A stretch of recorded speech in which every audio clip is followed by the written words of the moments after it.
بسم الله الرحمن الرحیم. الله پاک دې زموږ د ټولو قسمت ښه کړي او د حرمین شریفین دیدار دې الله پاک زموږ په بار بار نصیب کړي، خصوصا د حج په موقع باندې. الله ډېر لوی دی. خو ګورئ نو دلته یو عرض کوم، بعض اوقات مونږ چې حج له ځو یا عمرې له ځو، مونږ نه پلار خپوي، مونږ نه مور خپوي، مونږ نه رور خپوي.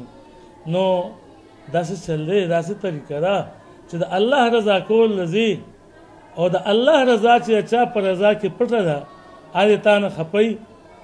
د الله رضا د چا په رضا کې پټه ده؟ د مور او پلار په رضا کې.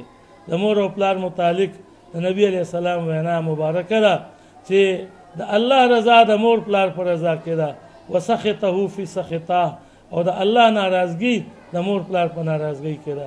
ښه ده چې دلته نه صفا زړه باندې سړی لاړ شي، کم خفګانونه وي ته بل ته معافي وکړه، بل نه معافي وغواړه. که پوهېږي چې په ما باندې چا حق دی، اول خو حق ادا کا، اول حق ادا کا.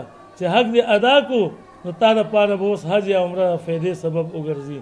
او که نه حق در باندې وي، پردې ځمکه دې لاندې کړي، پردې کور دې نیولی، قرض چاله نه ورکوې، نو تا ته دا پته ده چې دا نیکیانې به په ورځ د قیامت ایشتې کېږي او دا به هغه چاله ورکړی کېږي چې چا په تا باندې قرض دی.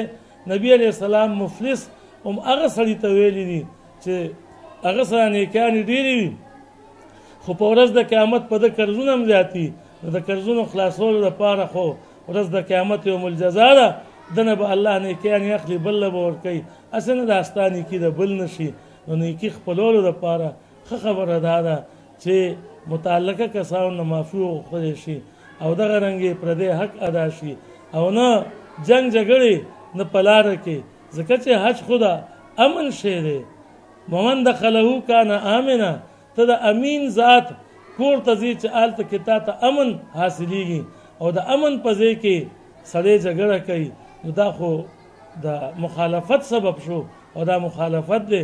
دې دپاره جنگ جګړه او بل حکم دی، فلا رفث ولا فسوق ولا جدال فی الحج. نو که عمره ده، عمرې ته ورکوټی حج ویلی شوي دي.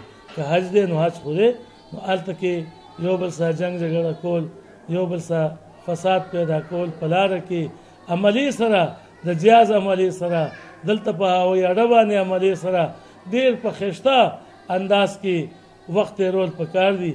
که تا ښایسته وخت تېر کو او حج د په ښایسته طریقه وکړو، یقین ساته چې حج او د عمرې نه واپس راشي، تاله به باقي ژوند الله پاک ښایسته وګرځوي.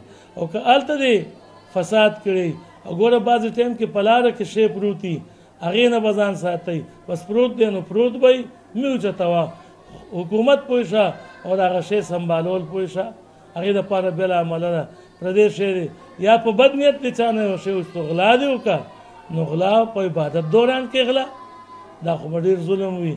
او چې چا غلا وکړه نو یأتي بما غل یوم القیامه، په ورځ د قیامت به هغه غلا چې کومه ده کړي هغه به د اثر د پاسه پیټه وي.